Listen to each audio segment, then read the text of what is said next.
Jangan lupa untuk subscribe YouTube channel Metro TV News dan nyalakan notifikasinya. Presiden Joe Biden membantah Amerika Serikat telah masuk resesi meski data makroekonomi menunjukkan perlambatan berlanjut.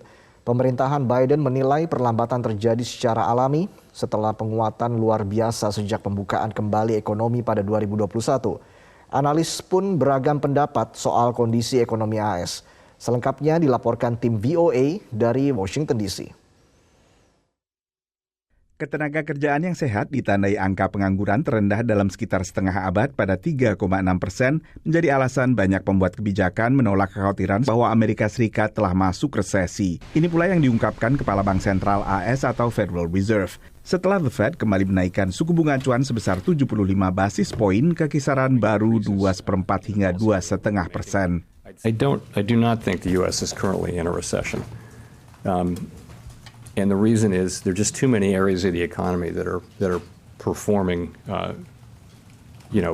too well. And of course, I would point to the labor market in particular. Tapi sehari setelah pernyataan Powell, Departemen Perdagangan AS menerbitkan data awal menunjukkan kontraksi produk domestik bruto sebesar 0,9% pada kuartal kedua 2022, setelah pada triwulan sebelumnya terjadi kontraksi 1,6%. Perlambatan ekonomi hingga menyebabkan kontraksi produk domestik bruto 2 kuartal berturut-turut memang biasanya menjadi indikator klasik dan indikator awal terjadinya sebuah resesi. Tapi analis mencermati biasanya ada indikator lain termasuk tingginya angka pengangguran dan juga maraknya PHK. Karena itu selama ini pemerintahan Joe Biden menyatakan ini bukan resesi yang terjadi saat ini.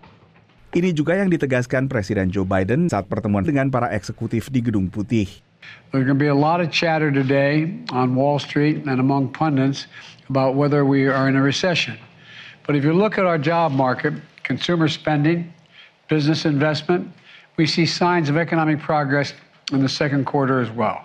Bagi analis dan pelaku usaha serta pelaku pasar, apakah yang terjadi memang resesi memang masih bisa diperdebatkan? Technically, we're in a recession, but it doesn't feel like a recession because the unemployment rate is so low and it's so unusual that it is hard to define a recession when you've got unemployment in the 3.5% to 4% range. The problem the Fed is in is that any other period where they've had 9% inflation, and we've had periods that were higher, 1978, 1981. The Fed funds rate in 1978 was 10%, it was 12% in 1981. So it was, that would suggest if that's what's required to bring inflation under control, much higher interest rates, then they've got a long way to go, and that will have a recessionary impact. Pertemuan Bank Sentral AS selanjutnya baru akan berlangsung akhir September. Dari Washington DC, Nova Purwadi dan tim VOA.